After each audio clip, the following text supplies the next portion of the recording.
Jadi ilmu itu harus mengalami satu gesekan, karena logika itu bisa dibalik. Nah, karena ilmu itu mengalami satu gesekan, satu logika yang bisa kayak iya kayak enggak, sehingga jargon di dunia ijtihad itu begini. Assalamualaikum warahmatullahi wabarakatuh. Sebelum memulai pengajiannya, saya minta tolong ditonton sampai selesai agar tidak gagal paham, dan semoga bermanfaat buat teman-teman semua. Dan saya doakan buat teman-teman semua diberi Allah kesehatan, dijauhkan dari malapetaka, dan diberi rezeki yang berkah dan melimpah. Amin amin ya rabbal alamin. Oke, selamat menyaksikan pengajiannya. Saya ini di rumah punya ibu sudah sepuh, punya pondok. Artinya saya punya kewajiban. Secara fikih kewajiban itu hanya bisa digugurkan oleh wajibun a'dhamu minhu, oleh kewajiban yang lebih apa? Besar. Kayaknya kalau mahasiswa-mahasiswa di sini tidak cukup untuk mengganti kewajiban itu. Sehingga saya berkali-kali memaklumatkan diri, yang undang saya nggak pernah sepuh itu dosa. Karena menggugurkan kewajiban yang lebih apa? Besar. Jadi teorinya gampang. Kalau ngundang sampean itu mesti boleh karena nggak punya kewajiban. Jadi di rumah ya nggak punya pondok. Terus ibu sampean kalau sampean di rumah ya sumpek bocah kok nganggur gitu. Jadi fikih itu harus jelas. Saya ini pengagum fikih. Jadi saya di rumah punya ibu, saya ulang lagi, sepuh, butuh perhatian saya dan saudara-saudara saya punya pesantren, sehingga artinya punya kewajiban. Ini sekaligus maklumat bagi yang ingin ngundang supaya ngukur dosa ndak yang ngundang Gus itu. Bukan kebaikan atau ndak, tapi dosa apa enggak gitu. Artinya bisa gugurkan kewajiban secara fikih itu hanya kewajiban yang lebih apa? Besar. Kayaknya ndak akan terjadi kecuali temannya bapak saya atau pernah guru-gurunya guru saya. Begini ya, ini kan abahnya Ki Mas Buhin juga namanya Faqih, gurunya juga Ki Abdul Faqih. Saya berharap anak-anak nekuni utamanya itu fikih. Fikih itu penting sekali. Kata Sayyid Ali yang Shahibu Simtud Durar itu, wabihi qiwamus syariah, yang bisa mengawal syariat itu hanya fikih. Fikih itu ya kalau yang paling gampang tentu kita misalnya punya Fathul Qorib, Fathul Mu'in, Fathul Wahab. Tapi yang faham betul, mesti fahammu itu ngelotok, setengah hafal. Jangan bawa kitabnya tok, sementing sekian semester terus selesai. Itu sama-sama dosa, itu dosennya ya dosa, mahasiswanya juga dosa. Karena sudah terlanjur sarjana agama, ternyata nggak bisa, itu kan mendingan tidak sarjana agama. Itu saya tak cerita sama Kiai Roba, itu ada fatwa Kiai juga wali. Suatu saat ada penyanyi dangdut top terkenal di Indonesia itu nyanyi dangdut, ya penyanyi ya dai, entah itu hakikat entah majaz tidak tahu. Itu Kiai itu fatwanya lucu, kalau kamu datangi dia pas main dangdut masih saya beri izin, tapi kalau datangi dia pas pengajian itu tak larang. Kan santrinya jadi iskal, ini pas pengajian dilarang, pas dangdutan kok malah dapat izin. Tapi bukan berarti halal ya, dapat izin. Dapat izin kan potensinya bisa karena dilarang lah ya tetap belerot. Terus suatu saat si santri ini setengah wali, tidak wali tapi setengah. Lama-lama itu memahami gurunya, ternyata sirinya begini. Kalau seorang penyanyi yang tidak pernah ngaji kemudian ngomong agama, itu potensinya itu fadollu wadollu, sesat dan menyesatkan. Tapi kalau dia sedang nyanyi dangdut, penyanyinya cowok loh, sama jangan bayangkan dangdut putri, enggak, itu cowok sudah tua lagi. Jadi potensi halalnya ada lah maksudnya untuk, tapi tidak alat musiknya, orangnya. Tapi kalau dia nyanyi itu paling dosanya hanya nyanyi. Saya ulang lagi, murid tadi akhirnya paham kalau datangi pengajian itu artinya ikrar kalau dia seorang dai atau seorang yang layak ngomong apa? Agama. Itu lebih bahaya karena kita santri, apalagi kita doktor atau MM, terus ngekrori orang yang nggak jelas asal usulnya. Tapi kalau nyanyi kan nyanyi saja. Sehingga itu menjadi fikih. Bahaya terbesar dalam fikih adalah apa? Mengkaji fikih tidak dari ahlinya. Ya seorang lagi ya, mengkaji fikih tidak dari apa? Ahlinya. Nah, kenapa demikian? Begini, saya beri contoh. Ilmu fikih itu tentu pertama dari Rasulullah SAW. Kemudian bersanad sampai kita atau kita sampai Rasulullah. Itu ngalami sekian ijtihad yang tidak mudah. Saya beri sekian contoh. Dulu Imam Syafi'i itu sukanya sama guru yang miskin, ya, karena rata-rata santri juga miskin. Jadi mesti ngidolakan guru yang miskin, karena sesama miskinnya harus berkoalisi. Tapi akhirnya gurunya Imam Syafi'i itu miskin sekali. Namanya Muslim bin Khalid Az-Zanji itu miskin, Sufyan As-Sauri miskin, Sufyan bin Uyainah miskin. Setelah ngaji di Medina itu Imam Malik itu kaya. Pas itu Imam Malik sudah kaya. Setiap ke Imam Syafi'i dikasih uang. Sampai ketika Imam Malik itu bilang, kamu sudah alim, ilmu saya sudah habis, kamu ngaji sama yang lain. Sama siapa? Kata Imam Malik, orang yang sealim saya sudah meninggal, namanya Abu Hanifah. Tapi dia punya murid, namanya Muhammad bin Hasan Asy-Syaibani. Kamu ke sana. Terus Imam Malik datang ke Baki. Dulu Baki itu pasar rental, ya Grab lah bila kalau sekarang itu. Mengumumkan siapa kafilah yang mau ke Irak. Kita ya Imam Malik, dibayari sama Imam Malik. Ini yang antar ke Irak, ke Muhammad bin Hasan Asy-Syaibani. Imam Malik mulai ngeper. Guru saya yang miskin tidak pernah nyangoni, guru-guru saya yang kaya sering nyangoni. Mulai memasalahkan dia miskin gitu, kira-kira seperti itu, mulai masalah gitu. Setelah datang ke Irak di Muhammad bin Hasan Asy-Syaibani itu si Muhammad bin Hasan Asy-Syaibani itu kalau ngitung uang itu di meja tamu. Jadi punya emas lantaan, punya uang, kira-kira kalau Indonesia punya rupiah, punya dolar, dihitung itu di ruang tamu.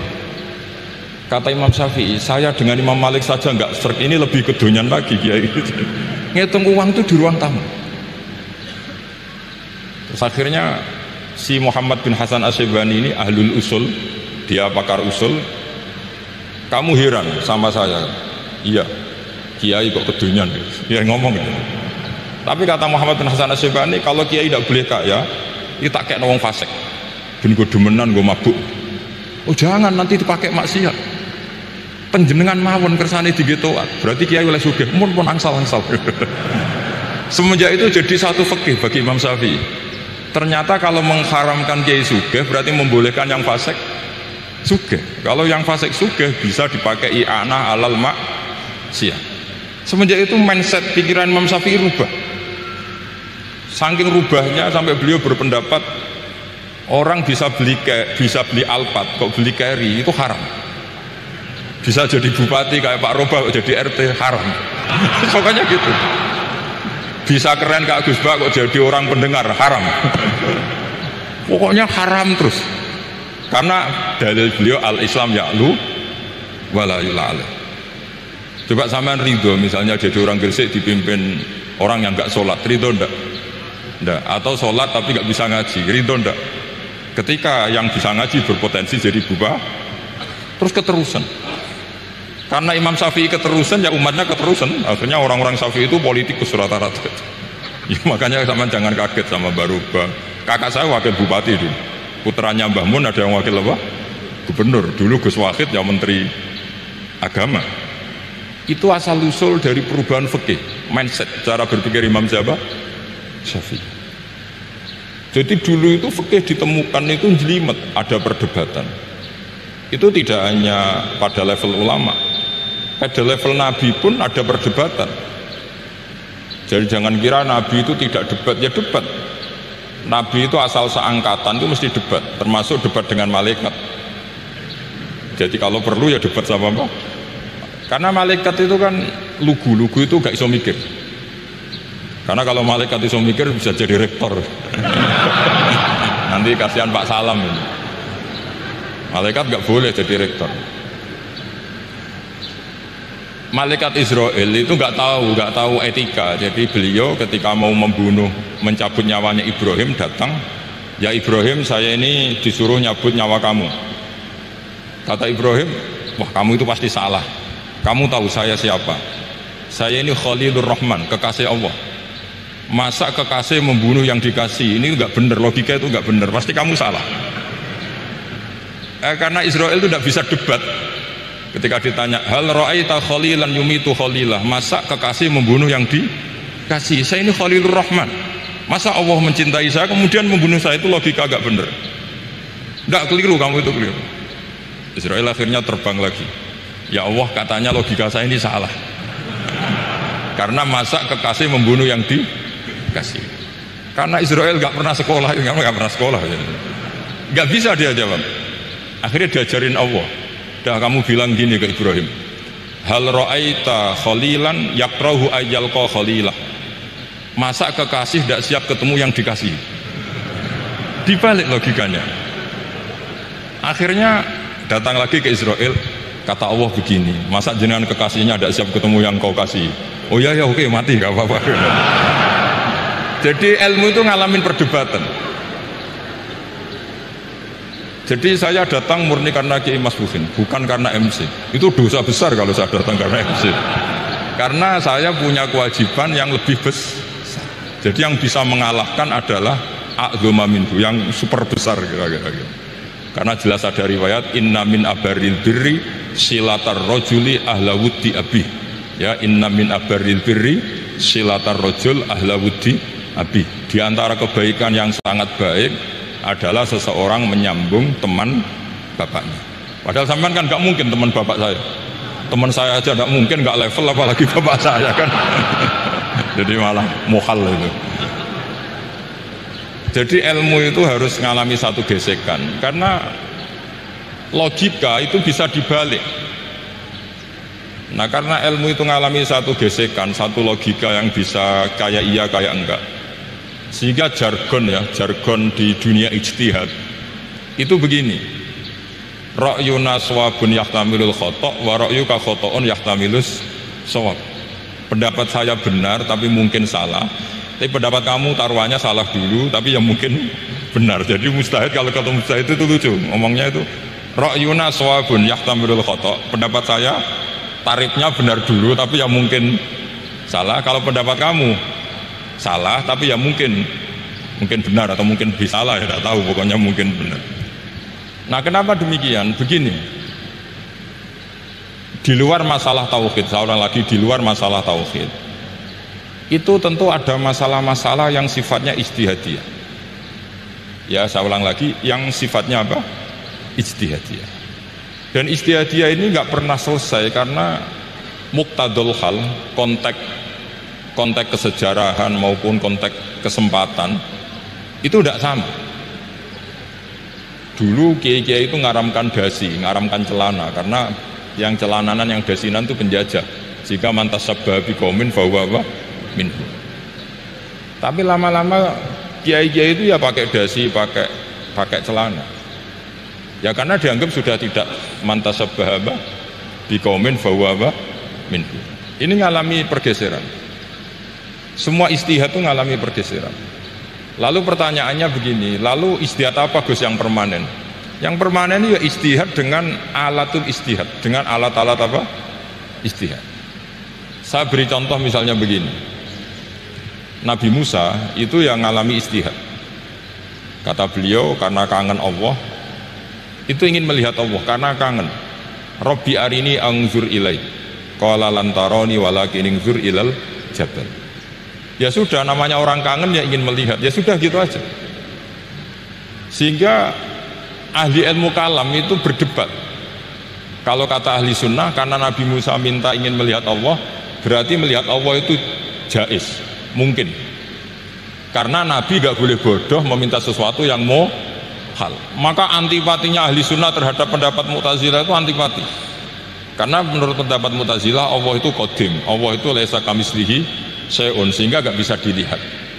Pertanyaannya adalah berarti Nabi Musa meminta sesuatu yang mohal, itu bodoh sekali sampai gak tahu mana mohal mana apa jaiz. Makanya kata Imam Ghazali, masa Nabi Musa yang Nabi gak tahu kalau melihat Allah itu mohal sampai minta, berarti nganggap itu jaiz atau boleh. Itu cara pandang orang-orang ahli sunnah apa? Wal jamaah.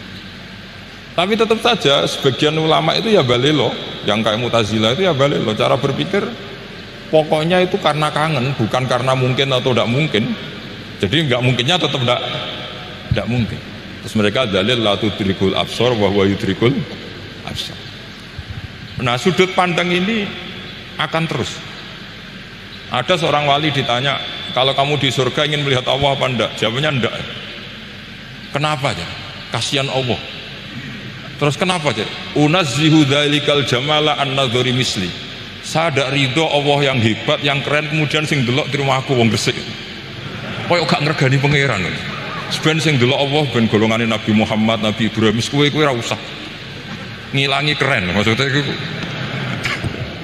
Jadi ada ulama itu jadi wali kalau sholat itu karena di soft belakang, tapi jangan ditiru. Itu kan nggak lazim ya, lazimnya kan afdhalus sufuf tak soful awal. Ketika ditanya kenapa kamu kalau sholat di belakang, cek DR koyok wani suwan pangeran gak ngarep, aku sungkan dadi gue gurih lagi. Kalau sampean kan karena males bukan karena sungkan. Jadi itu artinya rasa ya. Makanya nggak bisa, nggak ada ijtihad itu tidak mungkin karena perasaannya orang itu beda-beda. Itu Sayyid Abdul Al-Haddad itu kalau ngendikan masyhur, man da'a li dzalimin bil baqa faqad ahabba yusawwa fi ardi. Orang yang mendoakan orang fasik masih hidup, gak mati-mati, itu berarti suka kalau Allah dimaksiati di buminya. Wong fasik kelakuannya rak maksiat, nah mbok dongakno mari. Itu berarti kamu ingin Allah didurakani terus menerus karena si fasik masih hidup. Tapi kalau Abul Hasan As-Sadili cara ngendikan gini, kalimatnya persis. Man ahabba alla yusawwahu fi ardi faqad ahabba alla tadhharu maghfiratuh. Orang yang ingin dunia ini steril gak ada maksiat, maka sama saja berkeinginan tidak melihat luasnya maghfirahnya Allah. Sama-sama wali besar, tapi cara pandang hubungannya dengan Allah seperti itu. Jadi mau tidak mau, ijtihad itu mau tidak mau. Makanya tidak usah dipertentangkan misalnya cara berpakaian, cara apa, yang penting sesuai aturan Islam ya sudah. Karena ini urusan rasa. Urusan apa? Rasa. Itu Syekh Hasan Basri itu sering jagungan sama Robiah Hadawiyah. Itu secara fikih salah. Tapi pas itu ulama fikih ditanya, kenapa Anda tidak komentar terhadap dua wali besar yang sering ketemu? Andai kan semua santri seperti itu akan saya halalkan ke atas. Karena nggak mungkin punya nafsu. Sehingga fikih dulu memang masih asli. Kamu lihat di takrib misalnya, lelaki melihat perempuan itu nggak boleh kecuali sekian alasan. Termasuk boleh itu li taklim karena mengajar, atau lil muamalah. Ini yang mulai masalah. Ada warung kopi, penjaganya cantik, santri-santri ngopi, ini lil muamalah katanya. Itu kan kasus itu. Mau disalahkan tuh ada takbirnya, mau dibenarkan ini jelas fasik kan, jelas fasik. Maksudnya sudah fasik sebelum itu ditambah itu, jadi fasiknya permanen. Nah pertanyaannya adalah, kalau kamu ngajar mbak-mbak kemudian hafal yang cantik yang enggak, itu taklim lin nazar apa nazar di taklim? Itu taklim apa modus? Makanya kalau ngopi cari bakul yang cantik, itu muamalah untuk nazar apa nazar untuk muamalah? Loh, kalau saya ngopi dengan kiroba pasti halal. Karena begini, berjalan saja, bareng capek, nggak tahu itu warungnya siapa, terus berhenti ngopi. Kebetulan bakulnya cantik. Nah itu mungkin halal, karena kan saya tidak milih-milih. Ingin ngopi kebetulan bakulnya cantik. Kalau kamu kan nggak hafal daftarnya. Wah itu mesti haram itu, mesti haram itu. Karena berarti kan kamu menjadikan ngopi ini modus. Gue jagani nak takok pangeran. Lo kok nazar? Muamalah Gusti, muamalah. Itu mesti modus. Maka fikih itu harus dikawal oleh tasawuf. Kalau ndak, semua hukum fikih bisa diakalin. Makanya Imam Bukhari punya satu bab namanya Kitabul Khiyal. Bab mengkhilaf fikih. Beliau itu antinya sama Abu Hanifah itu luar biasa. Gak ada ulama dibenci Imam Bukhari kayak Abu Hanifah. Masyhur. Untungnya beliau gak menangi Abu Hanifah. Kalau menangi geger terus ya. Bisa bahsul masail terus ya. Itu Abu Hanifah itu ulama yang suka khilaf. Khilaf itu ngerekayasa hukum. Misalnya begini, saya ini puasa agak lemes, ujian agak lemes, apalagi kiai serapati di duit, santri beling-beling lemes ini. Apa mangan itu kan, wah poso-poso kok mangan kan gak keren. Supaya saya bisa makan dan halal, saya bisa ngajak kiai Robai ya jalan-jalan, nyari yang jarak 2 merhalah, ya sudah, terus bisa makan. Kalau ditanya Allah kok makan, musafir. Jadi bolehkah insa'us safar menciptakan pergi demi untuk supaya boleh iftar? Boleh enggak cara jenengan? Coba kok enggak boleh, alasannya apa? Kan pergi. Perginya juga agak maksiat. Itu khilaf. Tapi Sayyid Muhammad, Abuya Sayyid Muhammad, Muhammad bin Alawi, Sayyid Muhammad itu membela Abu Hanifah, artinya membela jangan semua khilaf itu diharamkan. Karena itu cara, saya ulang lagi, karena itu cara untuk mengawal bahwa hukum Allah itu luas. Karena kalau nggak ada khilaf itu ya kita kesulitan. Misalnya begini, ini penjelasannya, makanya kita harus sering mendengar. Saya itu dulu masih sangat fikih itu protes, kenapa ada puluhan polisi wanita? Itu kan pekerjaan cowok ya, pekerjaan pria.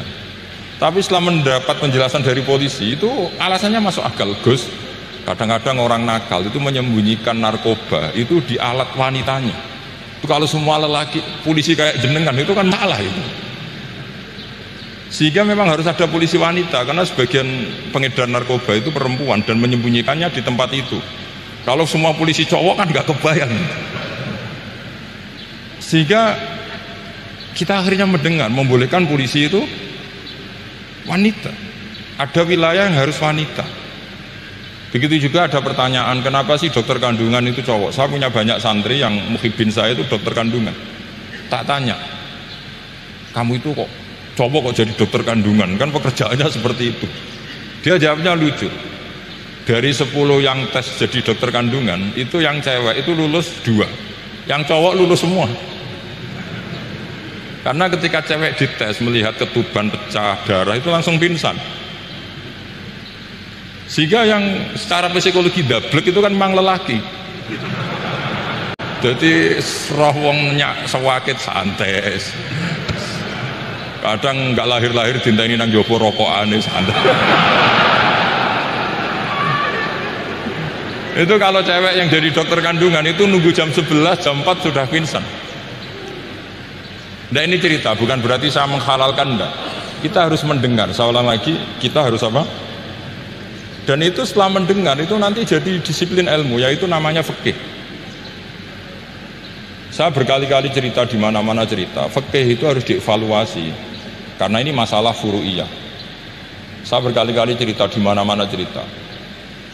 Hukum berteman orang fasik gimana? Pasti orang jawab haram karena takut ketularan orang fasik. Tapi kalau dibalik, hukumnya bina orang fasik gimana? Ya baik, umatnya Nabi bisa bina kalau berteman. Kamu bisa bina orang fasik tanpa berteman? Gak bisa. Jadi kalau dibalik, hukum berteman orang fasik gimana? Haram. Hukumnya bina orang fasik baik, bisa bina kalau berteman. Berarti berteman orang fasik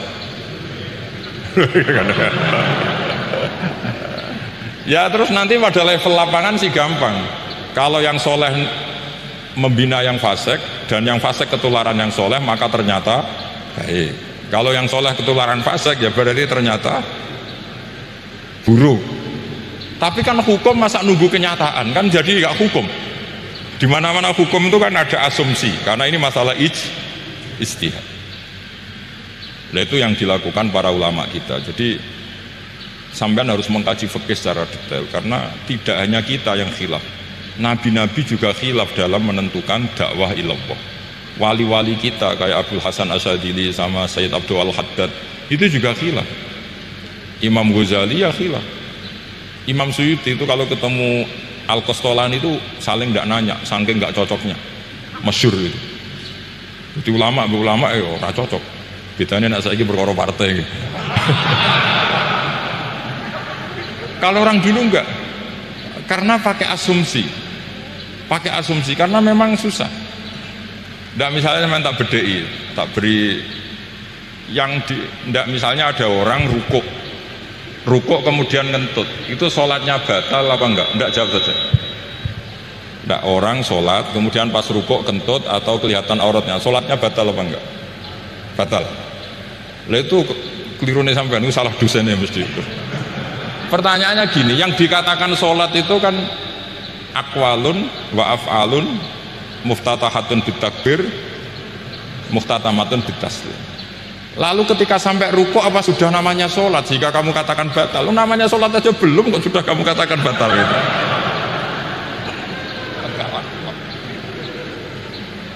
Iya kan?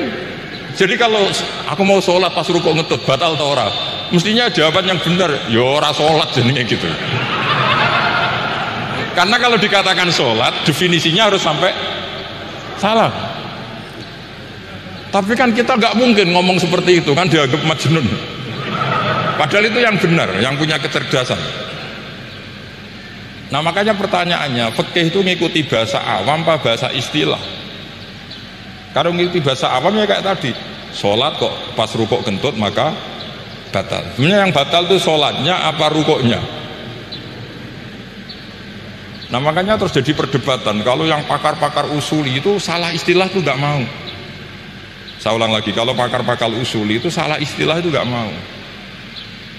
Terus misalnya tak beri contoh lagi. Kalau imam itu sudah salam pertama itu yang rukun kan salam pertama. Berarti setelah salam pertama imam sudah keluar dari sholat apa belum? Sudah kan? Yakin? Ya sudah. Sekarang sama tak bedai. Lalu makmum itu kesunatan langsung berdiri apa nunggu imam salam kedua? Enggak, jawab saja. Nunggu salam kedua kan? Nah, itu kriminalnya sampai Anda Arab Sufi itu. Kriminalnya begini, berarti Anda membolehkan makmum bergantung sama orang yang sudah tidak sholat. Kata kamu setelah salam pertama dia sudah tidak sholat, berarti kamu menginstruksikan makmum berhubungan dengan orang yang sudah tidak sholat, karena sudah keluar dari sholat ketika salam pertama. Kalau kamu didebat gitu gimana jawabnya? Pusing kan? Berarti robtul makmum bisolatiman sing wis laisa fi sholatin. Berarti menggantungkan sholat sama orang yang sebetulnya sudah tidak sholat. Ada yang jawab, sebagian ulama fikih tetap disunatkan menunggu salam kedua, karena salam kedua itu masih paket meskipun tidak rukun, dia paketnya selesai. Tapi selalu pertanyaannya gini, lalu setelah salam pertama itu imam masih sholat gak? Udah sampai pernah dijawab tuh. Nah ini pentingnya bodoh, gak mikir. Jadi makanya bodoh itu barokah karena gak mikir. Jadi soalnya Rabbana ma khalaqta hadza batila. Sing bodoh ya barokah, sing pinter ya barokah. Sing ora barokah itu maksiat. Ora ono barokah blas. Maka kan fikih itu seperti itu. Jadi ada disiplin, di situ ada disiplin ilmu. Yang kadang kita tidak cocok. Makanya Imam Syafi'i sendiri ngendikan, kadang beliau dengan gurunya, dengan Imam Malik sampai ngarang ikhtilafu Malik. Beliau punya data yang beliau itu sedang nggak sama dengan gurunya, yaitu Imam siapa? Malik. Karena mindsetnya itu beda. Tidak sampai misalnya saya tanya, sholat itu harus menghadap kemana? Tidak, jawab saja. Kiblat kan? Ukurannya apa coba? Namanya madhep. Wajah apa dada? Imam Syafi'i milihnya dada. Sekarang praktekkan dalam dialog keseharian. Saya jagungan sama Kiai Roba seperti ini, terus wajah saya begini, madhep gak? Nah itu masalah. Terus pertanyaannya, madhep dengan dada itu fi sholat apa fil qiyam?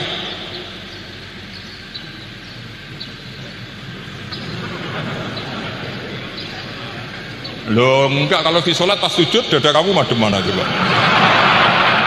Kamu enggak pernah mikir kan?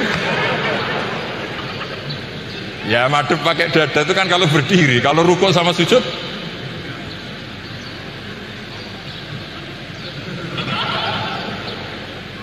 loh itu ulama itu jelimet gitu. Makanya jarang yang menekuni profesi ulama itu. Menekuni proposal banyak karena memang susah. Jadi ulama itu orang yang cara berpikir sudah aneh. Sehingga mereka detail, maksudnya menghadap itu apa ukurannya. Ukurannya kalau berdiri ya dada, tapi nggak bisa kamu katakan at-tawajjuh bis-sodri, aturan dalam sholat, fikuli sholat.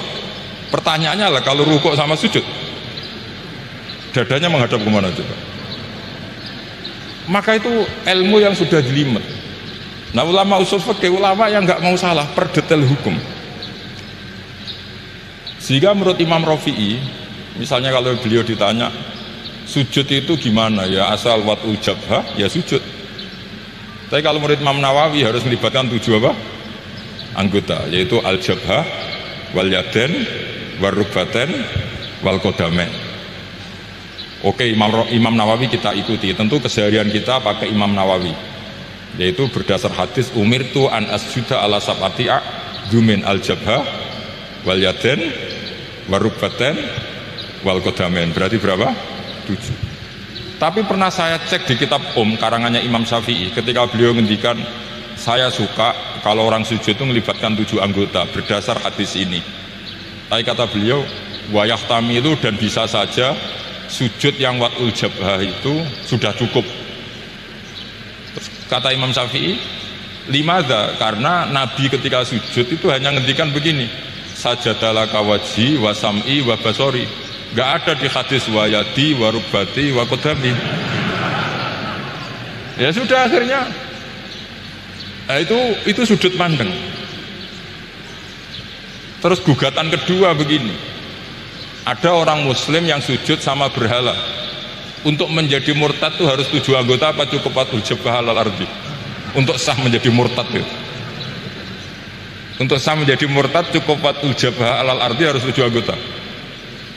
Untuk keabsahan murtadnya itu tidak jawab. Makanya ini tugas dosen-dosen ini meminterkan ini, karena namanya sudah faqih. Faqih itu ahli fikih yang detail, namanya faqih. Kalau ini mutafaqih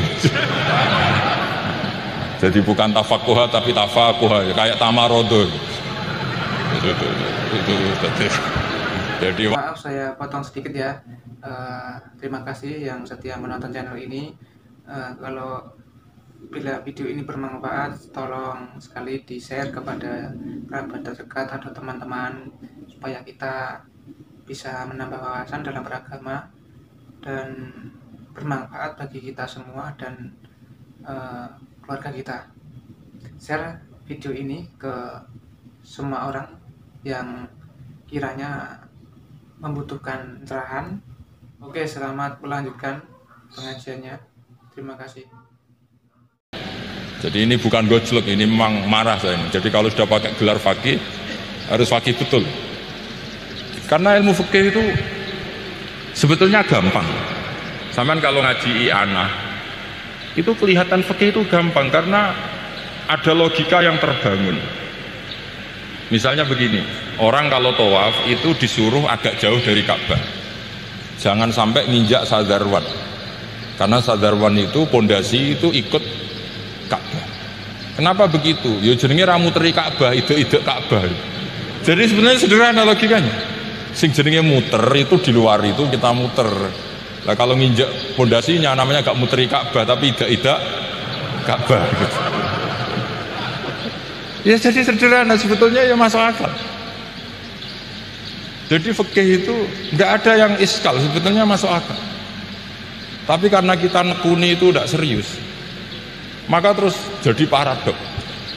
Saya beri contoh lagi, ini sebagai penghormatan saya sama Ki Mas Bukin, karena ini sudah namanya fakih. Kalau ada ayam jago ditwabrak truk, terus kejet-kejet, andikan dibiarkan pun mesti mati, karena gerakannya sudah harokatul matbuh. Terus kamu sembelih, itu halal apa enggak? Enggak jawab, ayam jago loh.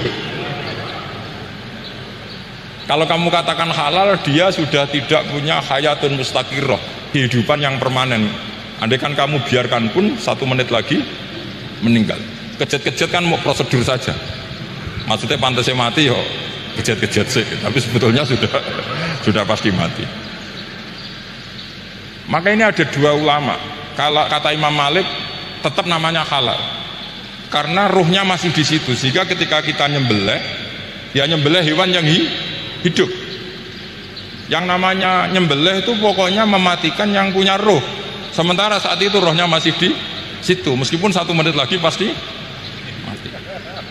Tapi kalau madzhab Syafi'i enggak, ini sudah harokatul matbuh, tidak punya hayatun mustaqir. Sehingga dalam perdebatan ulama fikih itu lucu, kadang ya gampang-gampang mangkel no.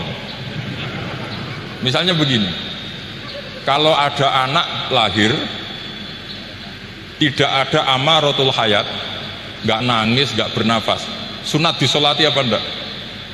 Siktun sing layas tahilu walayas, langsung lahir langsung mati, nggak ada amaratul hayat. Rata mikir tuh.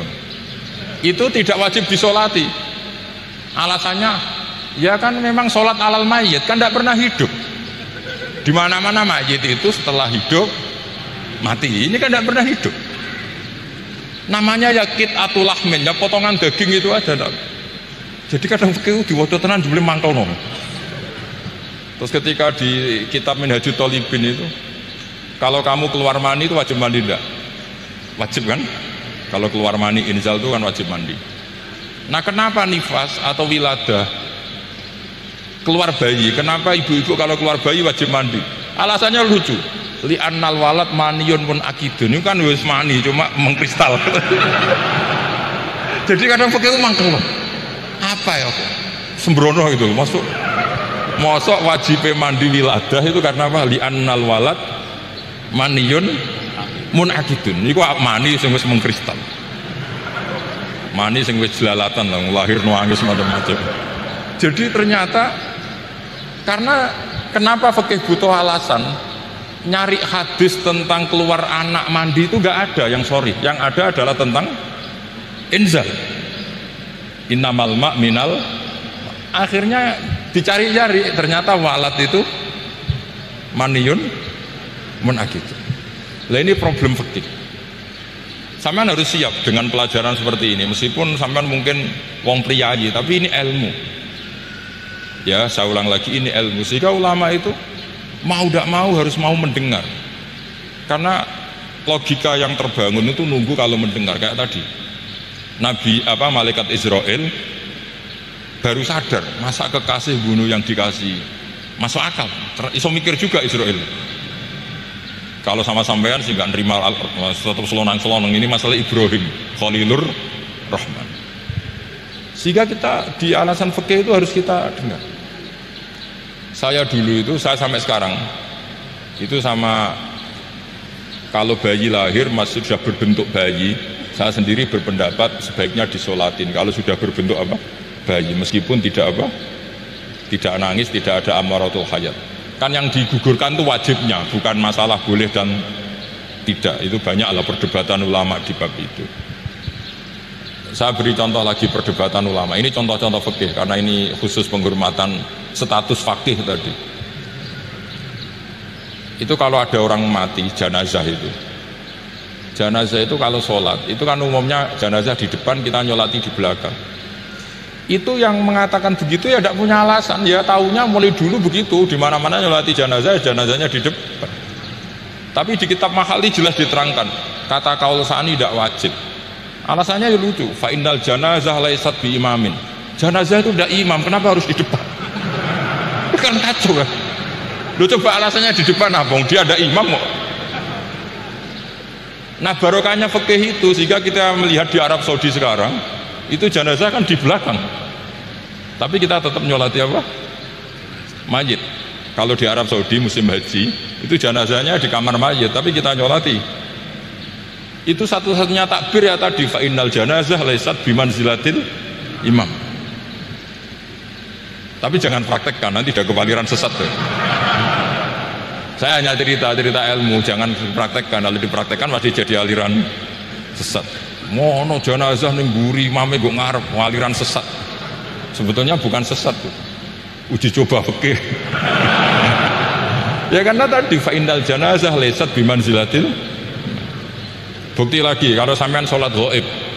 Sholat ghaib itu misalnya mayitnya di Surabaya, boleh nggak sholat ghaib di sini? Terus jenazahnya di belakang kamu apa depan kamu? Nah ini kan Fikih itu pokoknya gitu. Makanya standar furu'iyah itu susah. Karena perdebatannya itu mirip-mirip, kayak iya, kayak tidak, kayak. Makanya dulu zaman sahabat, ada sahabat itu mencintai Rasulullah. Senengannya sowan. Bukti cinta sowan. Banyak juga yang sahabat bukti cinta Nabi itu tidak pernah sowan. Alasannya ganggu. Kenapa kamu jarang sowan Nabi? Saya sering jamaah sama Nabi, saya tidak pernah sowan. Kenapa? Ganggu. Biar Nabi kalau di rumah sama anak istrinya, saya tidak mau ganggu. Makanya saya termasuk kiai yang gak patut seneng disowani. Karena ya itu tadi. Kalau ngulang seneng saya, kalau disowani biasa saya. Kalau kiroba itu nilai, nak pernah sepuh jadi rasuan nilai. Jadi beda. Saya sering didilii kiai sepuh. Tapi bahasanya tentu tidak sowan, tapi nopo nilai. Kalau sowan itu banyak. Ketika Rasulullah wafat, itu separuh sahabat hampir mayoritas, ya Rasulullah, kita semua ingin kita dulu yang meninggal karena engkau begitu penting. Maka jangan meninggal dulu, kita yang meninggal. Kalau kita yang meninggal itu gak apa-apa, tapi kalau engkau penting, jangan meninggal. Tapi ada saja sahabat, tidak seperti itu. Saya suka Rasulullah meninggal dulu. Alasannya masuk akal. Biar Allah menyaksikan saya kama usaddikuhu hayyan usaddikuhu maitan. Allah biar menyaksikan saya iman kepada Nabi ketika masih hidup, dan saya buktikan setelah mati pun, setelah meninggal pun, setelah wafat pun iman. Jadi ternyata baisnya itu supaya orang tahu bahwa iman kita kepada Nabi itu iman yang super. Jika ketika beliau sugeng ya kita iman, setelah wafat juga kita iman. Kai usaddikuhu maitan kama usaddikuhu hayyan. Supaya saya mentasdikkan beliau setelah meninggal sebagaimana kita mentasdikkan beliau saat masih hidup. Dan ternyata Allah ridho dengan perkataan sahabat itu. Kenapa Allah ridho? Karena menjadi pelajaran bagi orang-orang yang ditakdir gak menangi Rasulullah SAW. Tetap mereka iman. Jangan kayak setan itu kurang ajar betul kalau iblis itu. Masyhur itu, iblis itu nangis-nangis dengan Nabi Musa. Iblis itu takutnya sama Allah itu luar biasa, sampean kalah. Iblis itu setiap ketemu malaikat karena dia ngerti alam gaib, mesti apa itu?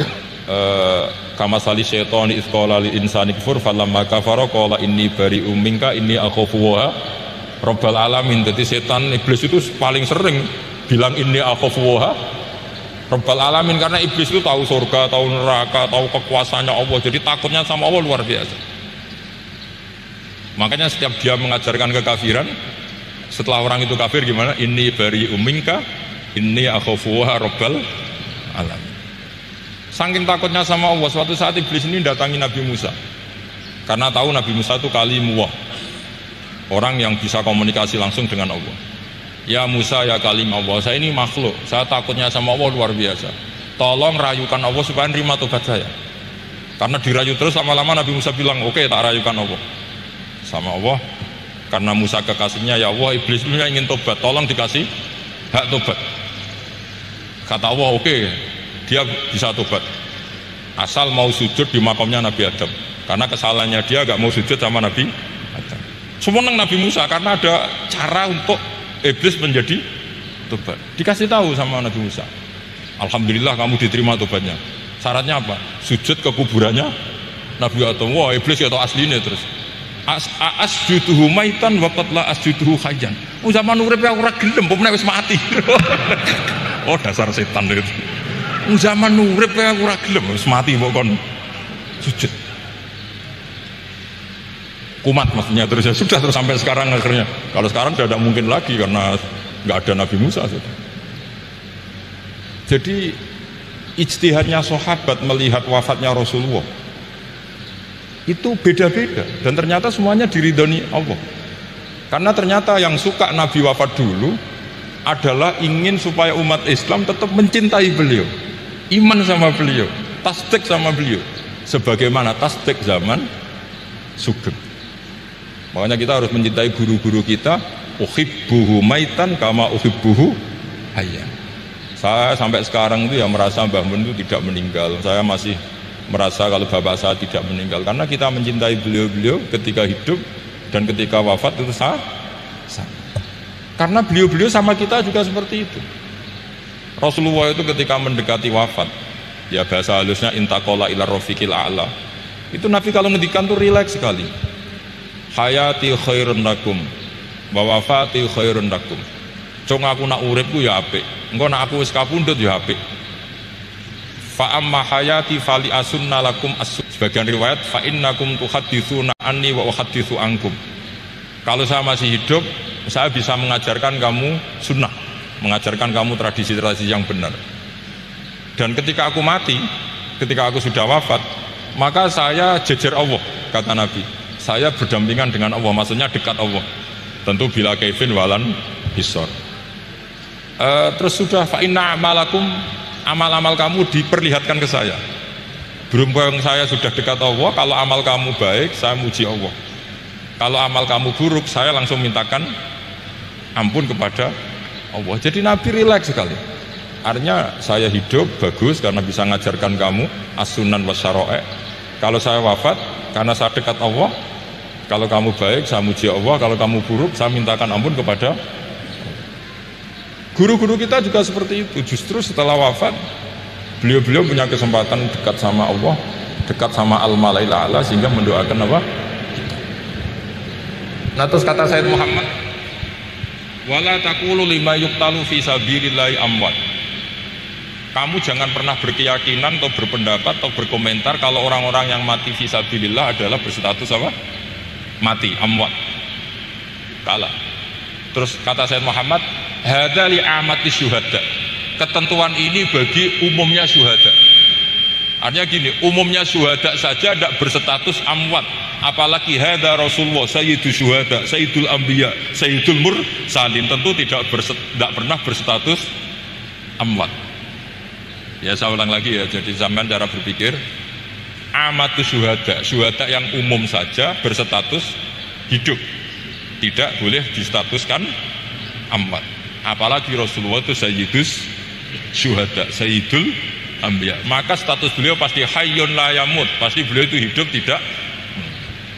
Dan karena beliau itu asfaq, sangat sayang kepada kita, sebagaimana zaman beliau hidup itu sayang kepada kita sampai nangis-nangis minta hak syafaat, maka setelah meninggalkan pun beliau pasti sayang kita dan pasti berusaha supaya kita diampuni oleh Allah Subhanahu wa ta'ala. Sehingga ada sahabat yang tadi berpendapat, kalau saya nggak masalah Nabi wafat dulu, supaya Allah menyaksikan saya usaddiquhu maitan kama usaddiquhu hayyan. Jadi ini cerita ya, cerita sudut-sudut pandang. Jadi saya mohon kalau mengkaji fikih itu harus detail, minimal takrib itu setengah hafal, supaya konstruksi ilmu itu utuh. Ya sama lagi konstruksi ilmu itu, karena ilmu itu mesti ada yang apa ya, ya rodok setengah salah itu, tapi disalahno ora kena. Ndak sampean tak bedheki, nak pancen bener langsung tak angkat jadi rektor. Nak bener tuh. Coba rukun sholat pertama itu apa coba? Rukun sholat pertama. Niat. Niat sama berdiri dulu mana? Ayo niat dulu baru berdiri, apa berdiri dulu baru niat? Berarti niat sama berdiri dulu mana? Rubah kan? Artinya kita mau bilang tartib urutannya niat, berdiri, takbir, gak bisa. Yang dikatakan niat itu apa? Qasdus syai' muktaronan bifi'lihi. Berarti niat sama takbir harus bareng apa urutan? Bareng. Terus dengan qiyamnya urutan apa bareng? Bareng apa urutan? Loh enggak, kalau urutan berarti takbir dulu, duduk, baru berdiri. Nah maka seperti ini itu mau tidak mau kita salah, dikatakan tartibnya salah, dikatakan serentak ya salah. Cuma karena kita bodoh, gak tahu mikir itu, alhamdulillah kan di situ itu. Lu coba niat sholat, niat takbir qiyam dulu mana? Niat takbir qiyam dulu mana coba? Dulu qiyam. Enggak ada kitab yang mengatakan arkanus sholat awwaluha. Oh dianggap kitab kriminal Muslim. Makanya ngendikan ulama-ulama di sarah-sarah, mau tidak mau sebagian istilah itu tasamuh itu wis gampang ngono kok repot. Karena kita tidak bisa detailnya. Coba misalnya puasa Ramadan itu wajib apa? Tabyitun niat, nginep no niat. Sing darani nginep itu umure lama apa enggak? Lama kan? Sekarang sebelum 2 menit kamu baru niat, sah apa enggak? Sah. Itu sempat nginep apa enggak 2 menit itu? Enggak sempat kan? Jadi ilmu itu, makanya kata ulama-ulama, pokoknya ilmu itu mesti ono unsur tasamuh. Tasamuh itu ya tiga gampang. Apa? Tiga gampang. Misalnya Imam Syafi'i berpendapat mashu ba'dir roksi. Itu kata beliau walau sya'rotan fi hadir roksi. Meskipun satu rambut asal masih di wilayah kepala. Tapi kalau rambut itu dikeliwir, dibasuh di sini enggak sah. Karena sudah keluar dari batas apa? Kepala. Imam Syafi'i cara berpikir kan yes ngene iki jenenge basuh sirah. Tapi cara Abu Hanifah enggak.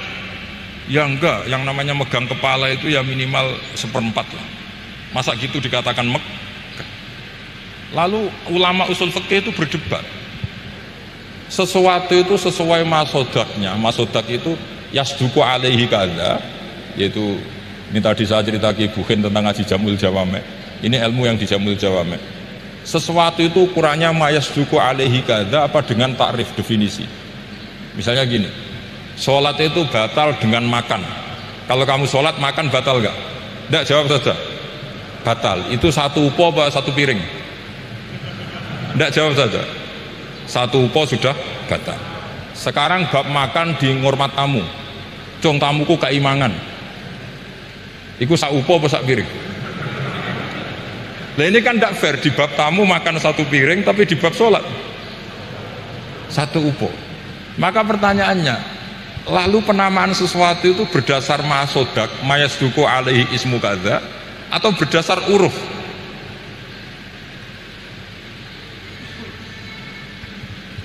Ukurannya apa coba? Maka terus jadi perdebatan.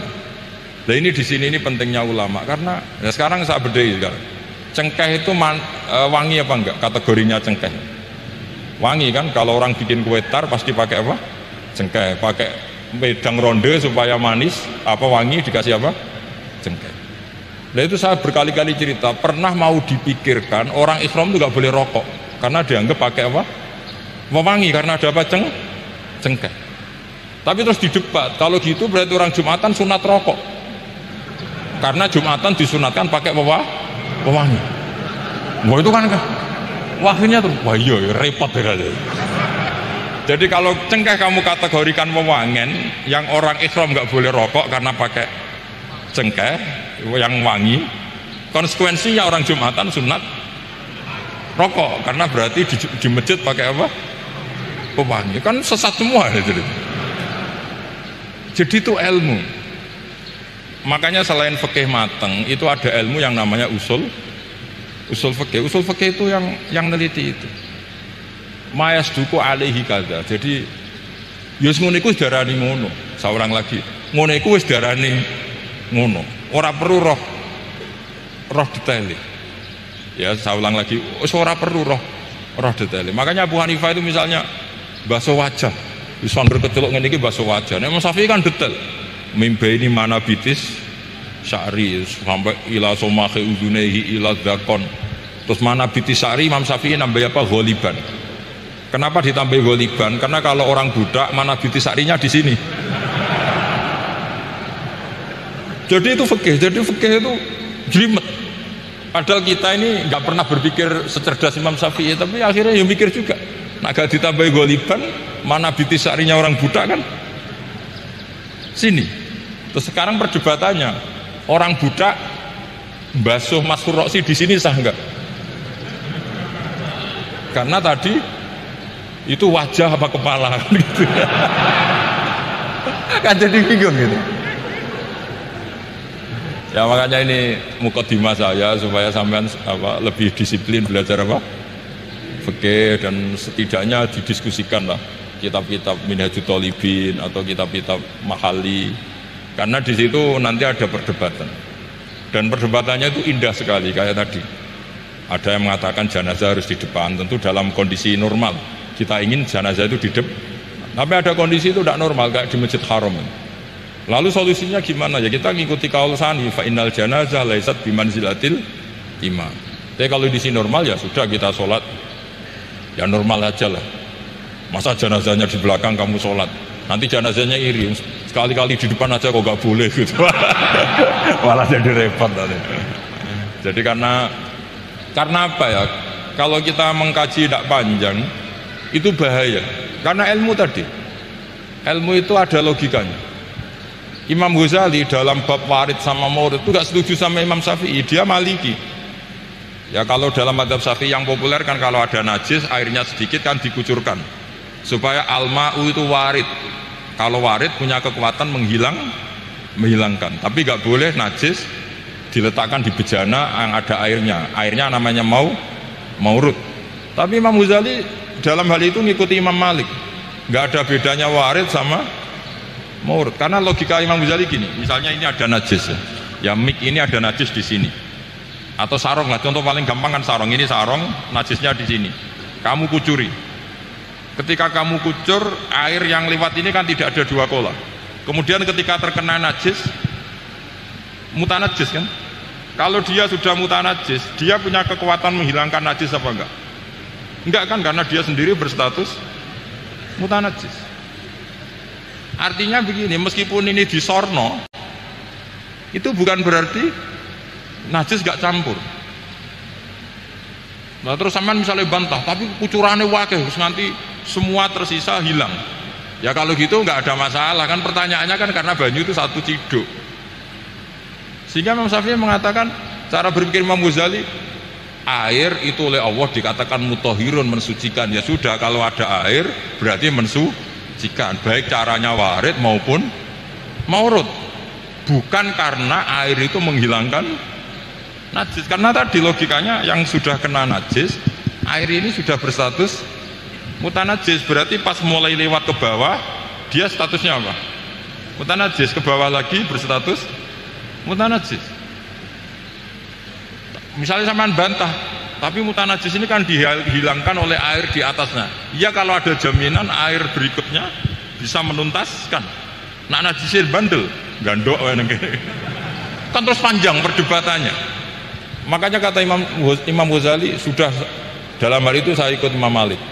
Ikut Imam Malik, anggarono najis kok isdisori banyu ne ora mutaghayyir, yer yes ngono iku jenenge nyucekno. Mergo banyu oleh Allah distatuskan mutahhir, mensucikan. Dadi ora usah bayangno sing jlimet-jlimet. Lah itu namanya masodak. Wis keceluk basuh ambek banyu. Berarti wis keceluk mensucikan. Itu juga satu kefiah dalam usul fikih. Ya sudah seperti itu. Ya kayak sampean kangen anak lah.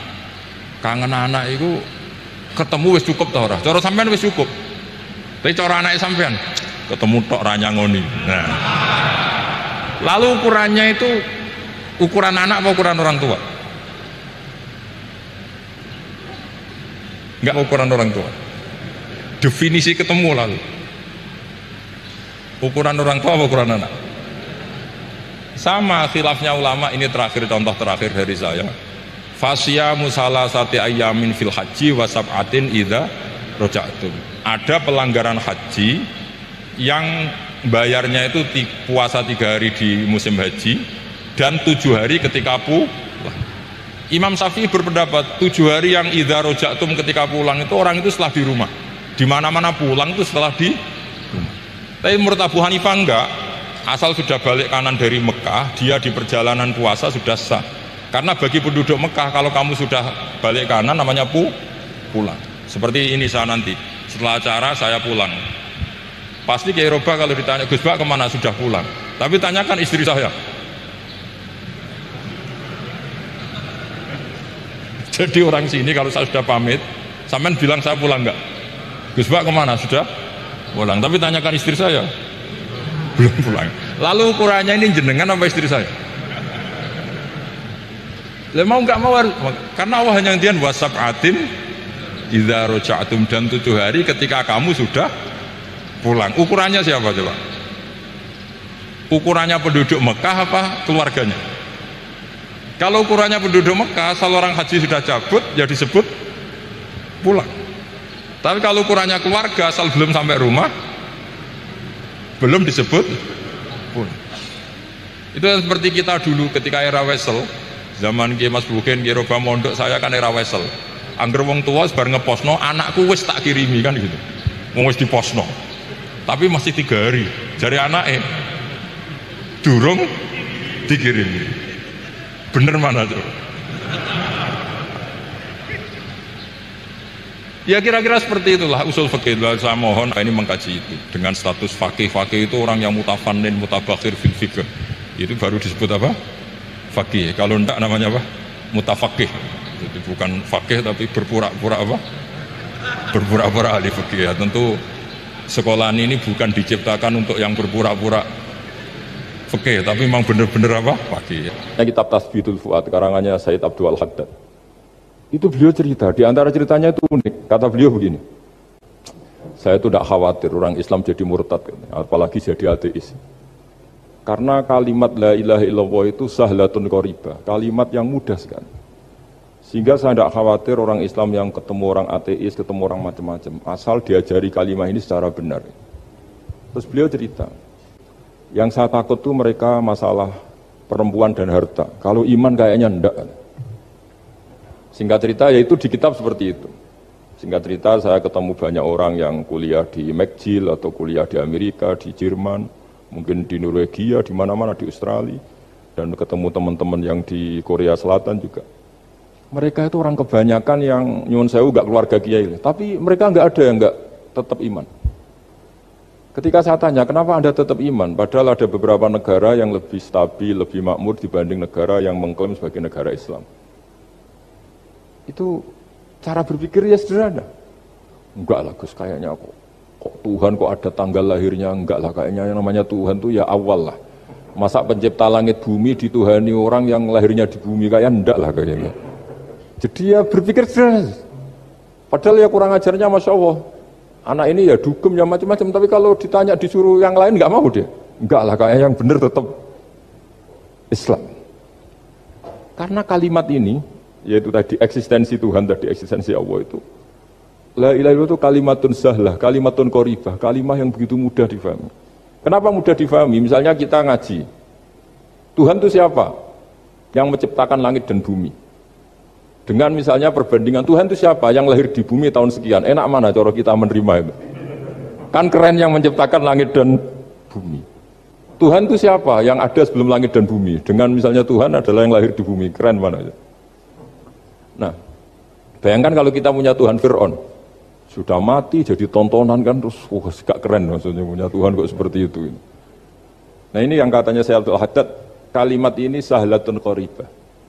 Sehingga kalimat ini pula yang kita dilatih, la ilaha illallah kalimatu haqqin alaiha nahya wa alaiha namut wa alaiha nub'ats atau wa biha nub'ats insyaallah ta'ala minal aminin.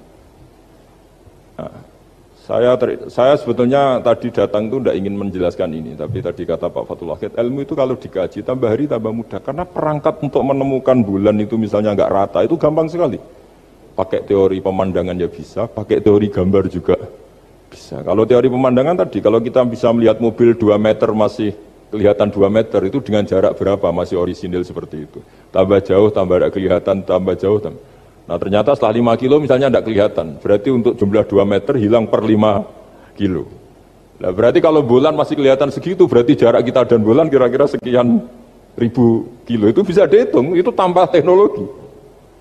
Makanya sebetulnya teknologi itu nyumbang itu nggak sampai 30%, yang paling banyak ya sains tadi, pengetahuan itu yang kayak tadi orang menemukan pesawat, itu kontribusi terbesar tetap pengetahuan. Misalnya pesawat dari bahan ini kalau kecepatan sekian kena angin pecah enggak, tetap pengetahuan yang menopang itu.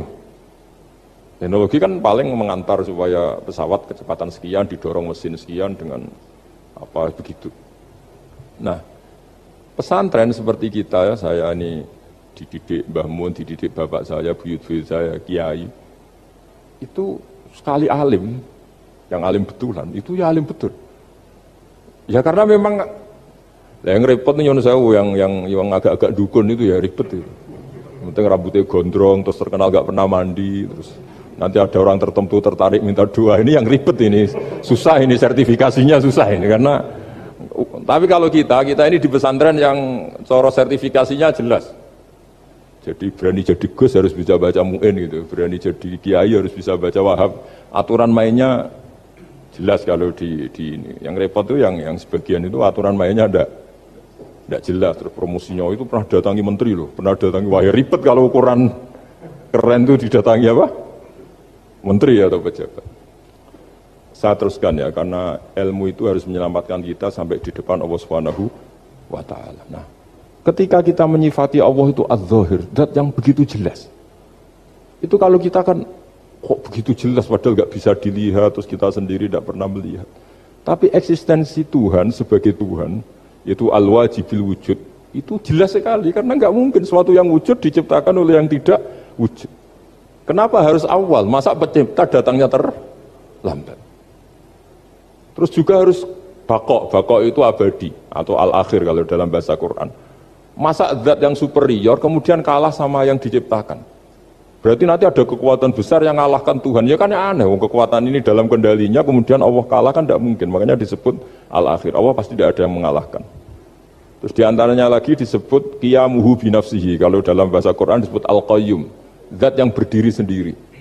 Gak boleh Tuhan butuh yang lain. Kalau butuh yang lain berarti bergantung pada yang lain. Dan nggak usah jadi Tuhan lah kalau masih butuh yang lain.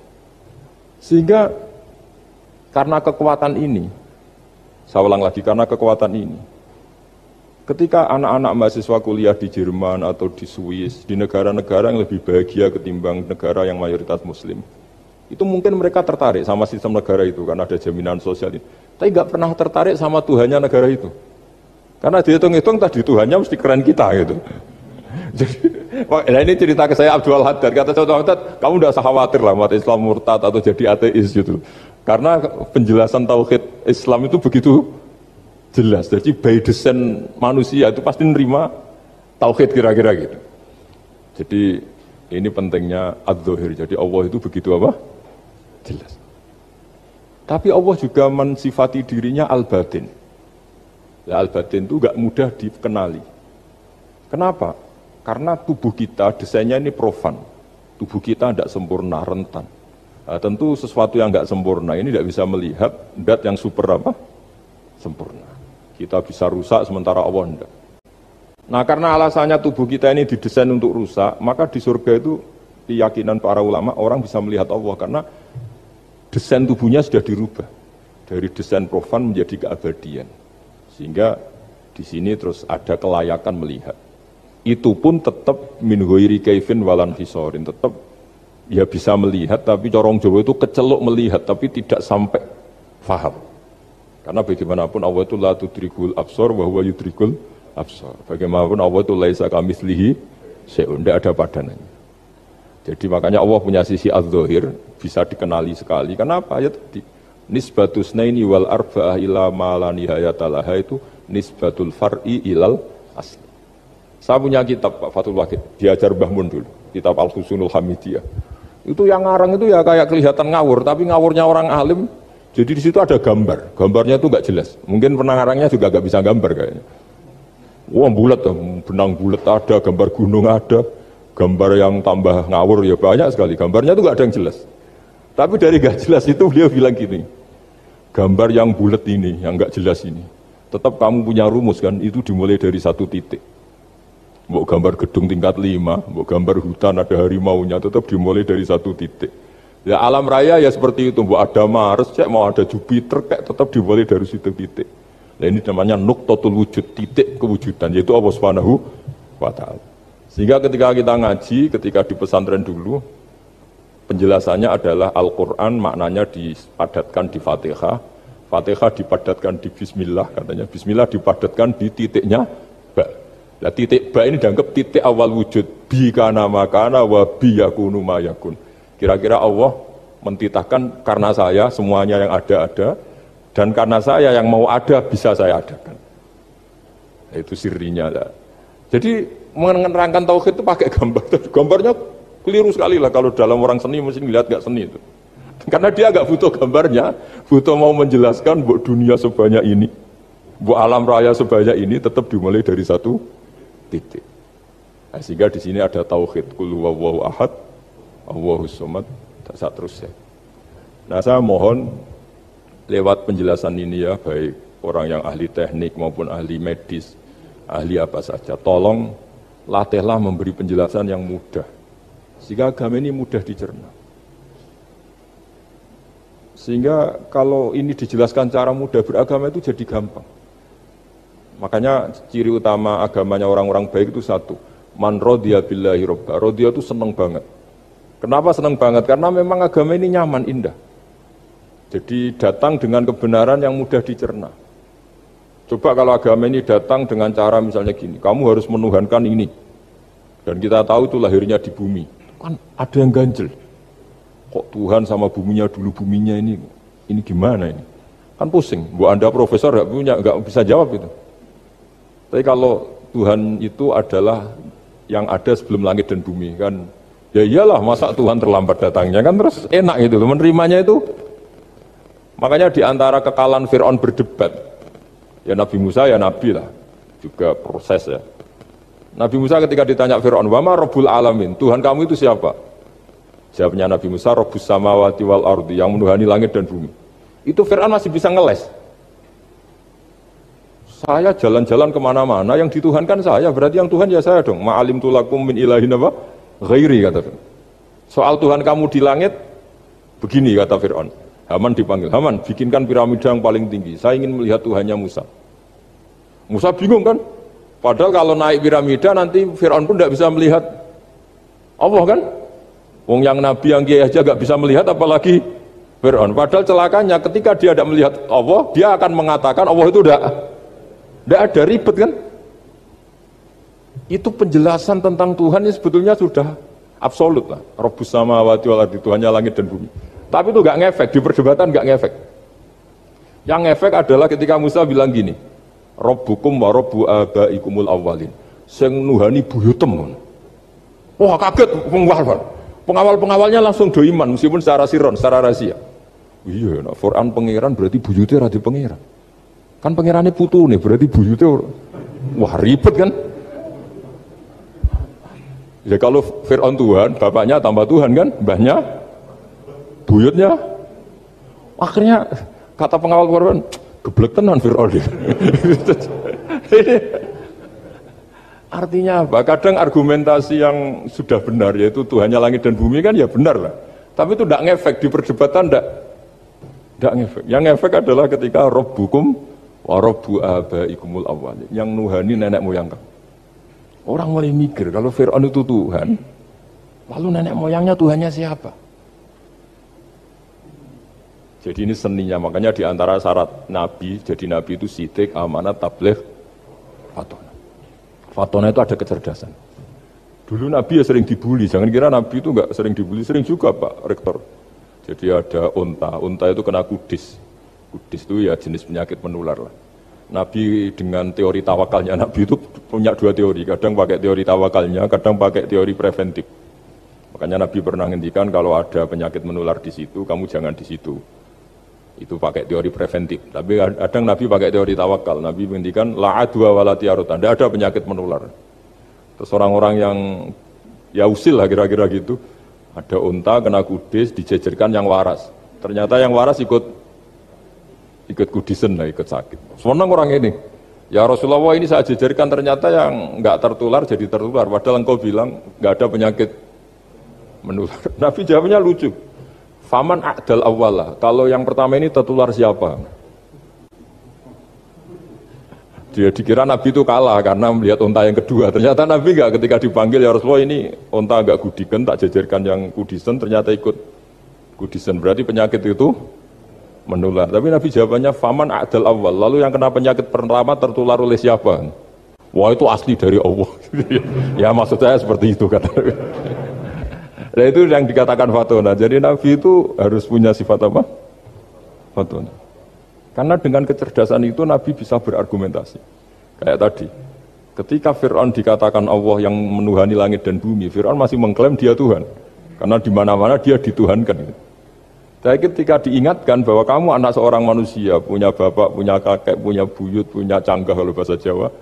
Lalu kalau kamu yang Tuhan, dan Tuhan dimulai Anda, lalu mbah-mbah kamu Tuhannya siapa? Gak bisa jawab kan? Akhirnya banyak punggawa yang saat itu iman. Jadi iman itu bisa menghunjam kepada siapa saja termasuk yang orang-orang topnya Fir'aun. Sehingga ketika Fir'aun rapat Musa harus dibunuh besok, tangkap besok. Sebagian mereka itu membocorkan informasi itu. Datang ke Musa, tadi malam kita ikut rapat, keputusannya Anda dibunuh, maka larilah kamu. Itu barokahnya iman. Artinya ya karena logika Musa lebih masuk akal, ya mereka lebih percaya sama Musa. Tapi gara-gara profesi ya tetap berjalan yang mulai ribet dunia. mulai ribet jadi. Makanya kamu jangan tanya kaifa hukmul mukmin sing yukhfi imanahu, bagaimana hukumnya orang mukmin yang menyembunyikan imannya demi aman. Ya tidak usah kamu jawab, kalau kamu jawab boleh ini kok kayak pecundang, kalau kamu jawab haram pernah terjadi itu. Wa qala rajulun mu'minum min ali fir'auna yaktumu imana. Ini khazanah ya, jadi saya mohon mengkaji Islam itu harus dengan sisi-sisi yang bisa difahami orang pinter juga orang bodoh. Kata Imam Ghazali banyak, karena hadatin itu harus difahami orang pinter juga orang bodoh. Terus contoh yang paling populer tentu sering saya utarakan masalah iddah. Iddahnya orang terceraikan itu 3 kali masa suci. Kalau menurut Abu Hanifah 3 kali masa haid. Orang pintar tahulah kalau perempuan sedang haid, menstruasi pasti sedang tidak hamil. Sehingga kalau dia sudah haid 3 kali ada kepastian tidak hamil. Kalau tidak hamil artinya apa? Nggak ada sperma dari zaut awal, suami pertama yang jadi anak dia. Padahal tujuan iddah adalah nanti kalau di hubungan suami istri sama suami kedua, jelas anaknya suami kedua. Tapi kalau andaikan tidak ada iddah kan malam hubungan suami istri, pagi bentrok, cerai, terus kawin. Kumpul suami istri lagi, terus nanti anaknya itu anaknya siapa? Kan nggak jelas. Kalau sampean bisa klaim lewat DNA juga mungkin secara ilmu objektif Pak Rektor. Masalahnya juga bisa disuap kan? Saya sering dibantah orang-orang itu. Wah Gus DNA itu otoritatif karena gini-gini nggak mungkin bohong kamu. Ya DNA-nya nggak bohong, pegawainya bisa disuap kan?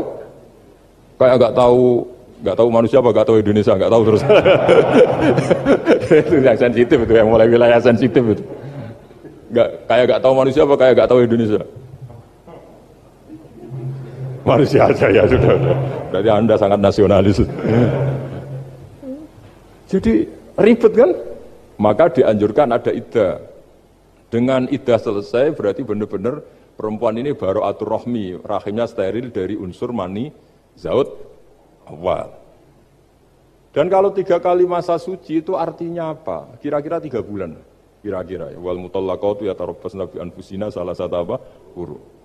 Pertanyaannya kalau 3 bulan, andai kan tidak pakai teori ilmiah, menstruasi itu sudah teori ilmiah. Ada yang tanya ke saya, Gus kenapa harus sampai 3 kali, padahal menstruasi pertama pasti sudah ada hamil. Saya jawab, menstruasi pertama itu namanya keluar darah. Nggak ada jaminan kalau itu haid, bisa saja keluar darah karena kaget, karena kecelakaan, karena apa. Sehingga kalau misalnya perempuan diceraikan, Gus saya sudah haid, yang jamin kalau itu haid siapa? Maksudnya keluar darah dengan makna tidak hamil. Bisa saja keluar darah kali ini faktor kaget ya, atau faktor kecelakaan. Tapi kalau sampai 3 bulan karena per bulan haid sekali, itu meskipun haidnya keliru, haid keliru itu misalnya sebetulnya itu enggak darah haid tapi darah penyakit istiqatoh, kan tetap kelihatan. Masa 3 bulan enggak bleeding joro-joro, kan mesti bentuknya tubuh sudah berubah. Artinya kata ulama-ulama, agama ini enggak bisa hanya mengacu ilmu. Kalau mengacu ilmu haid sekali sudah cukup. Tapi kenapa harus 3 kali? Karena 3 kali orang awam tahu semua kalau itu sedang hamil atau tidak hamil. 3 bulan dari dicerai kan kelihatan kalau hamil ya bentuk tubuhnya sudah rubah, kalau enggak. Intinya agama ini harus agama yang mudah difahami orang pinter, juga difahami orang yang tidak pinter. Kayak tadi bulan tadi, saya juga gak ngira kalau orang goblok jadi pinter itu. Jadi ini cerita ya, jadi supaya kita meskipun di lembaga kampus, di lembaga modern, jangan lupa tradisi-tradisi kebodohan ya diabadikan lah kira-kira, karena bodoh itu kadang ya penting. Makanya kalau cerita di dunia wali itu kacau, Anda boleh gak nerima cerita ini, tapi Anda harus percaya kalau kekuasaan Allah itu tidak terbatas.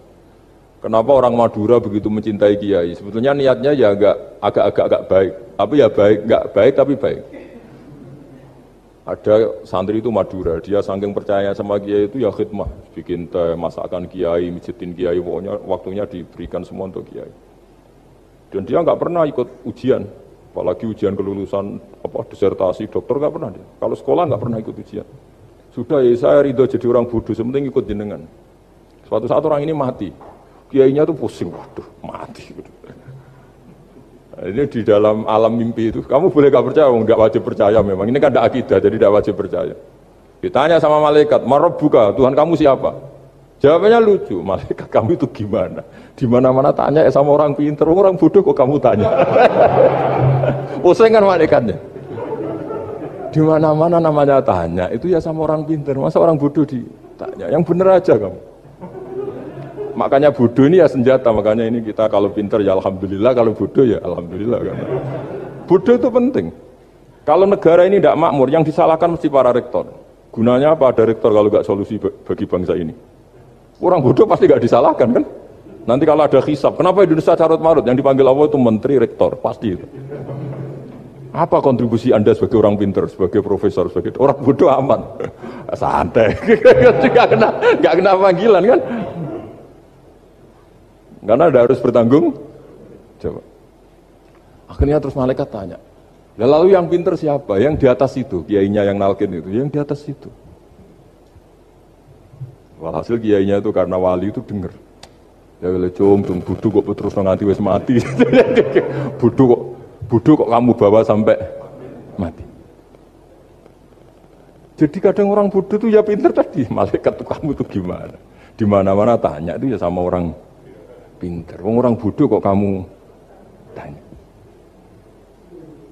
Ya, ribet kan kalau sudah ketemu seperti itu.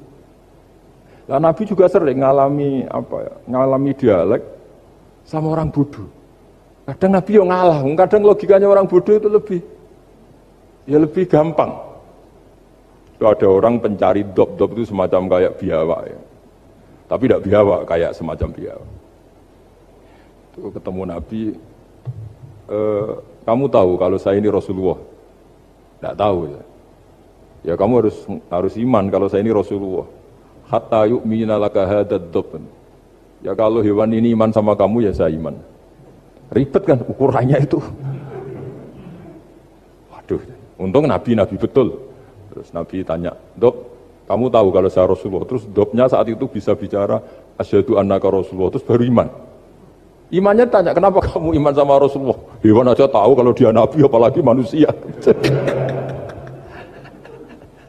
Sehingga di masyhur itu di acara-acara kita, kalau buat Dobhu wal Ghazalah yasyadani laka bir risalah. Itu buat Dobhu wal Ghazalah yasyadani laka bir risalah. Karena begini ya, masalah qadha qadar itu kan sudah dibicarakan semua ulama di kitab-kitab. Satu, kita mengikuti ahlul hakikah. Idza dzikiral qadar famsiku. Kalau qadha qadar sudah dibicarakan famsiku, kamu harus diam di situ. Karena pertanyaannya gini, kalau kamu orang soleh, dan semoga Anda pelatihan jadi orang soleh, itu melihat Allah sudah menentukan semua, itu keren. Saya bangga punya Tuhan yang sudah tahu nasib saya kayak apa nanti. Saya betapa malunya punya Tuhan yang tak takoi, Gusti, sampai nasibnya bahagia, mbah roh tapi diresik. Itu kan ngeri betul. Sehingga kalau kamu soleh itu pokoknya bangga kalau Allah sudah tahu apa yang akan terjadi. Nah, soal kepanikan kita kan kadang, engkau nang wis ngerti aku celoko, terus gunanya apa aku sholat? Itu kesalahan kita.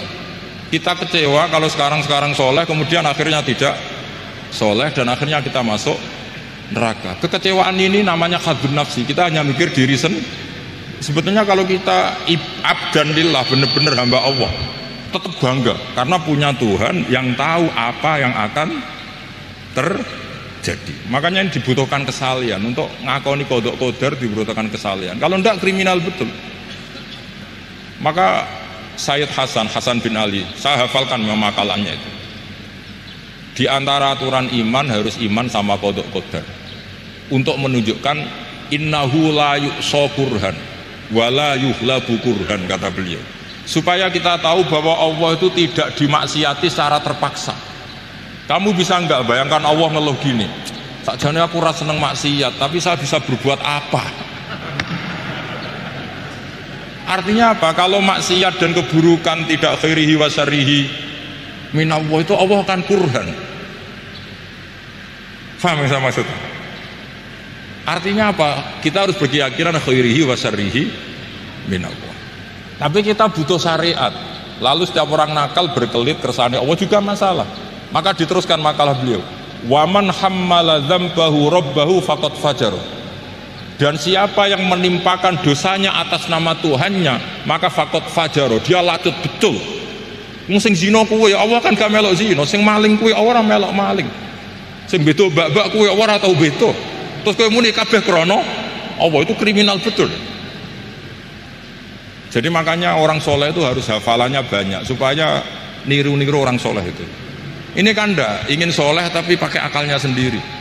Itu bahaya dalam agama, karena agama itu harus ada riwayat. Makanya beliau menyebut 2 kali. Siapa yang tidak meyakini khairihi wa syarrihi minallah, maka dia faqad kafar. Karena seakan-akan di dunia ini waqa'a fi mulkihi ma la yuriduhu. Kalau kamu bilang syar tidak minallah, berarti waqa'a fi mulkihi ma la yuriduhu, di kerajaannya terjadi sesuatu di luar kehendaknya. Tapi waman hammala dzambahu rabbahu faqad fajar. Orang yang menimpakan dosanya ditimpakan karena Allah, maka faqad fajar. Dia lacut betul. Allah tidak ikut maling, tidak ikut zina, tidak ikut korupsi kok. Oh, ini kehendakmu ya. Nah, kalau kamu bisa pahami itu, ya sudah, jadi orang soleh saja. Kalau enggak, ya pilih wa amsiku tadi apa? Sudah, tidak usah dibahas.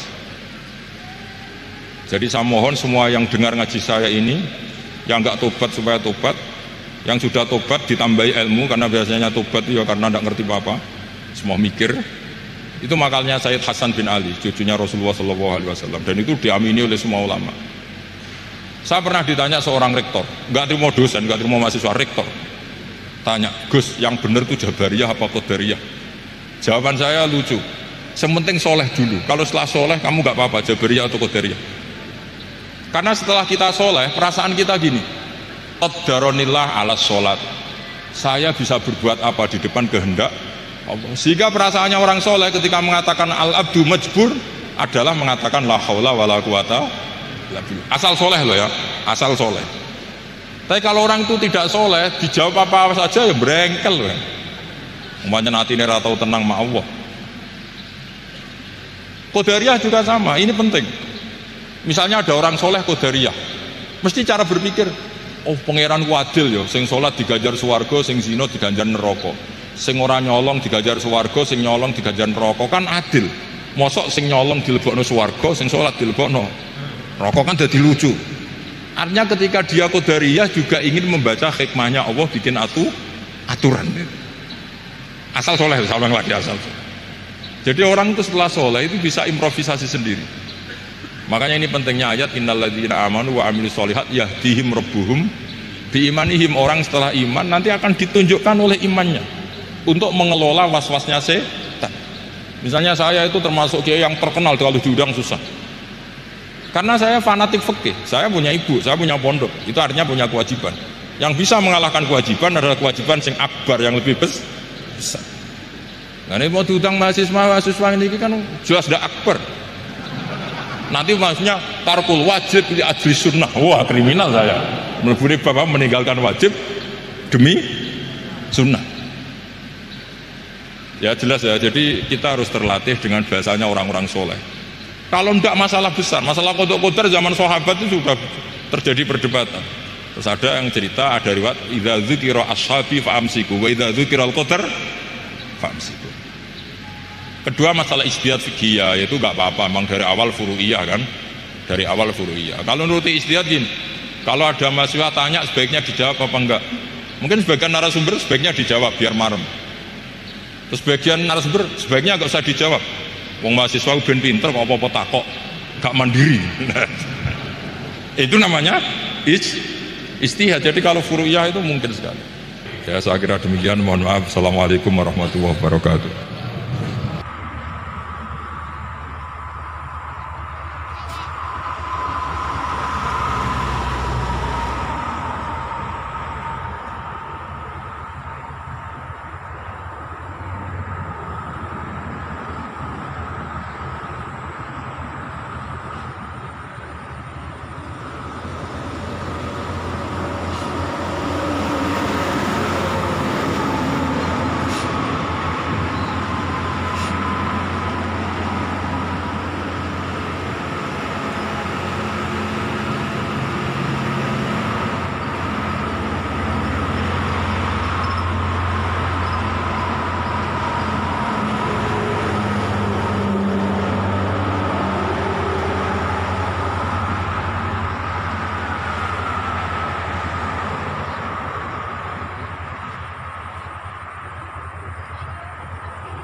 Oke, terima kasih sudah menonton pengajian kali ini. Semoga bermanfaat. Jangan lupa share ke teman-teman atau kerabat terdekat. Dan sampai jumpa di video selanjutnya. Assalamualaikum warahmatullahi wabarakatuh.